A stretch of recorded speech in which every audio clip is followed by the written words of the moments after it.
श्री स्वामी समर्थ. स्वामी महाराज तुमच्या सर्व चांगल्या इच्छा पूर्ण करो ही स्वामींच्या चरणी प्रार्थना करते आणि आजच्या या नवीन व्हिडिओला सुरुवात करते. तुम्ही रात्री झोपण्यापूर्वी काय करता? मोबाईल बघता की विचार करत झोपता? सावधान, शास्त्र सांगते की ज्या घरामध्ये रात्री अंथरुणावर पडल्यावर स्त्री किंवा पुरुष देवाचे नाव घेतात त्यांच्या आयुष्यात नेमकं काय घडतं. तर तुम्ही सुद्धा ही चूक करत असाल तर संपूर्ण घर बर्बाद व्हायला वेळ लागणार नाही. आजच्या या व्हिडिओमध्ये आपण जाणून घेणार आहोत की रात्रीच्या नामस्मरणाचे महत्त्व आणि त्याचबरोबर आपल्या आयुष्यामध्ये नेमके काय घडत असते त्याबद्दलची संपूर्ण माहिती. त्यामुळे व्हिडिओ हा स्किप न करता शेवटपर्यंत नक्की पहा.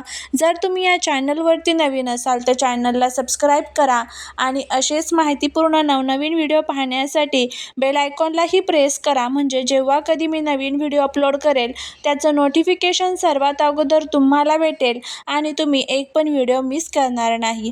त्याचबरोबर कमेंटमध्ये जय माता लक्ष्मी लिहायला अजिबात विसरू नका, जेणेकरून माता लक्ष्मीची तुमच्या कुटुंबावर, मुलांवर अगदी भरभरून अशी कृपा होईल.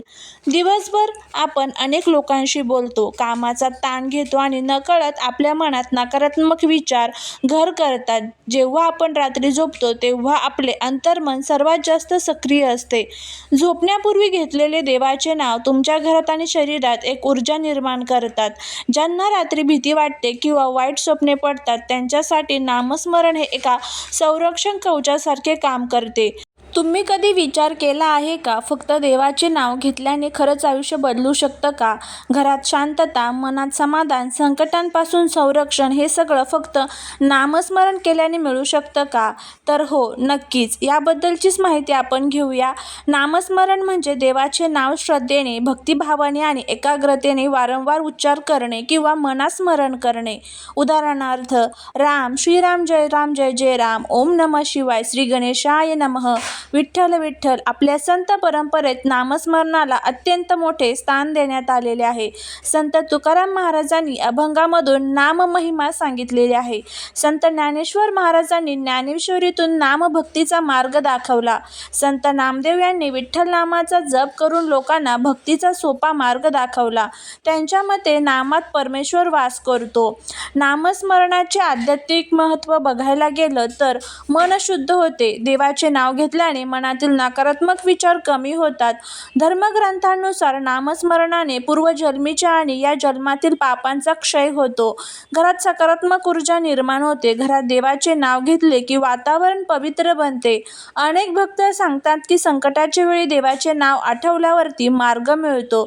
आजकाल विज्ञान सुद्धा मान्य करते की मंत्रजप आणि ध्यानामुळे ताण कमी होतो, रक्तदाब नियंत्रित राहतो, मन स्थिर होते, झोप चांगली लागते. म्हणजेच नामस्मरण हे फक्त धार्मिक नाही तर मानसिक आरोग्यासाठीही अत्यंत उपयुक्त आहे. नामस्मरण कसे करावे? सकाळी उठल्यावर डोळे उघडण्याआधी देवाचे नाव घ्या. आंघोळीनंतर देवासमोर 5 ते 10 मिनिटे जप करा. काम करताना मनातल्या मनात देवाचे नाव म्हणत राहा. माळेने जप करा. 108 वेळेस मंत्र म्हणणे अत्यंत शुभ मानले जाते. फक्त शब्द उच्चार नव्हे तर भावनेने जप करा. नामस्मरण करताना कोणत्या चुका टाळाव्यात? केवळ दिखाव्यासाठी जप करू नका. राग, द्वेष ठेवून जप करू नका. घाईत मंत्र म्हणू नका. शंका घेऊन नामस्मरण करू नका. श्रद्धा आणि विश्वास सर्वात महत्त्वाचा आहे. नामस्मरण घरात केल्याने काय बदल होतात? घरातील भांडण कमी होतात. मुलांच्या अभ्यासात लक्ष वाढतं. आर्थिक अडचणी हळूहळू कमी होतात. आजारपण कमी जाणवतं. देवाची कृपा जाणवते. नामस्मरण हे घराचं आध्यात्मिक कवच बनतं. आता सर्वात महत्त्वाचा मुद्दा म्हणजे ज्या घरामध्ये रात्री झोपण्यापूर्वी अंथरुणावर देवाचं नाव घेतलं जातं, कल्पना करा त्यांच्यासोबत नेमकं काय घडत असतं. त्याबद्दलचीच आपण माहिती जी आहे तर ते बघणार आहोत. कल्पना करा, दिवसभराचा थकवा, चिंता, ताण आणि झोपण्याआधी फक्त 2 मिनिटे आपण डोळे मिटून देवाचे नाव घेतो. त्यावेळी काय घडतं? दिवसभरातील नकारात्मक ऊर्जा नष्ट होते. मन शांत अवस्थेत झोपते. स्वप्ने चांगली पडतात. भीती, घाबरटपणा कमी होतो. घरात अदृश्य संरक्षण निर्माण होते. अनेक आध्यात्मिक गुरु सांगतात, रात्री झोपण्याआधी घेतलेले नामस्मरण हे थेट देवापर्यंत पोचतं. त्या घरात अचानक संकटे टळतात, मनशांती वाढते, घरात समाधान निर्माण होते आणि सर्वात महत्त्वाचं देव त्या घरावर आपली कृपादृष्टी ठेवत असतो. रात्री झोपण्यापूर्वी देवाचे नाव घेताना जर तुम्ही या 5 चुका करत असाल तर लक्षात ठेवा, हळूहळू तुमच्या घरातून सुख, शांतता आणि समाधान निघून जाऊ शकतं. होय, आणि तुम्हाला कळणारही नाही की चूक नेमकी कुठे होते. आज मी तुम्हाला सांगणार आहे, अंथरुणावर बसून देवाचे नाव घेताना नेमक्या कोणत्या चुका टाळल्या पाहिजेत, नाहीतर संपूर्ण घरावर त्याचा वाईट परिणाम होऊ शकतो. रात्री झोपण्यापूर्वी देवाचे नाव घेणे अत्यंत शुभ मानले जाते. दिवसभरातील थकवा, चिंता आणि नकारात्मक ऊर्जा दूर करण्याचा हा सर्वोत्तम मार्ग आहे. नामस्मरण करताना काही नियम पाळले नाही तर त्याचा लाभ कमी होतो असं देखील म्हटलं जातं. रात्री झोपण्यापूर्वी देवाचे नाव घेताना पूर्णपणे पडून जप करू नये. अंथरुणावर बसून पाठ सरळ ठेवून हात जोडून नामस्मरण करावे. पडून जप केल्यास मन विचलित होते, झोपतेच मंत्र अपूर्ण राहतो, एकाग्रता राहत नाही. आजकाल अनेक जण मोबाईल स्क्रोल करत करत राम राम म्हणतात. हे नामस्मरण नाही, ही सवय आहे. देवाचे नाव घेताना मोबाईल बाजूला ठेवा, टीव्ही बंद ठेवा, पूर्ण लक्ष देवावरती ठेवा. तिसरं म्हणजे जर तुम्ही कोणावर राग धरून, मनात कटुता ठेवून, भांडण करून देवाचे नाव घेत असाल तर जपाचा प्रभाव कमी होतो. रात्री जप करण्यापूर्वी सर्वांना मनातल्या मनात माफ करा.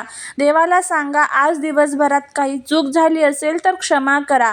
फक्त औपचारिकता म्हणून चल पटकन 2 वेळा नाव घेऊ आणि झोपू असं करू नका. नामस्मरण म्हणजे संवाद आहे, ते शांतपणे, प्रेमाने करा. खरंच काही फायदा होतो का, अशा शंका सुद्धा आपल्याला येतात. आणि हे केल्याने काय बदल आहेत, अशा शंका. जप केल्यास मन पूर्णपणे जोडले जात नाही. श्रद्धा असेल तरच नाम प्रभावी ठरत असते.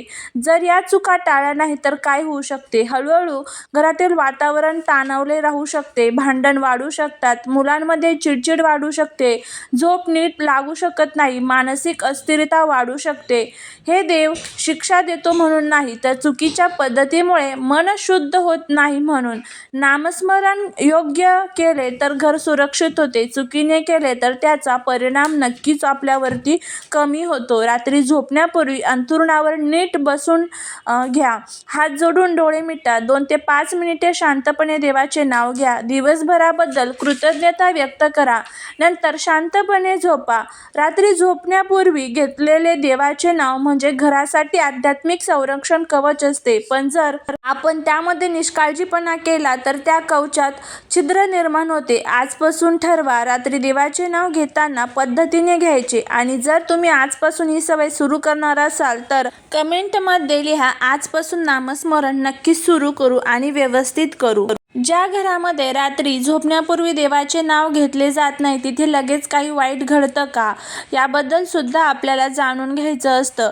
पण हळूहळू बघा, मन आणि घर दोन्ही रिकामं वाटायला लागतं. दिवसभराचा ताण, चिंता, राग हे सगळं मनातच राहून जातं. नामस्मरण नसेल तर मन शांत होत नाही, झोप खोल लागत नाही, सकाळी थकवा जाणवतो. नामस्मरण म्हणजे घरासाठी सकारात्मक कंपन निर्माण करणे. जेव्हा रात्री कोणताही आध्यात्मिक स्पर्श नसतो, घरात ताणाचे वातावरण वाढू शकते, भांडण लवकर होऊ शकतात, संवाद कमी होतो. घरातील मोठेच जर देवाचे नाव घेत नसतील तर मुलांनाही ती सवय लागत नाही. हळूहळू संयम कमी होतो, चिडचिड वाढते. आणि त्याचबरोबर रात्री देवाचे नाव घेणे म्हणजे आजचा दिवस दिल्याबद्दल धन्यवाद ही भावना नसेल तर तक्रारी वाढतात, समाधान कमी होते. हे लक्षात ठेवा, देव शिक्षा देतो म्हणून वाईट घडत नाही, पण नामस्मरण नसल्यामुळे मन शुद्ध होण्याची प्रक्रिया थांबते. जसं रोज घर साफ केलं नाही तर धूळ साचते, तसंच मनातील नकारात्मकता साचू शकते. रात्री फक्त 2 मिनिटे देवाचे नाव घेतले तर हे बदल नक्कीच घडवतात.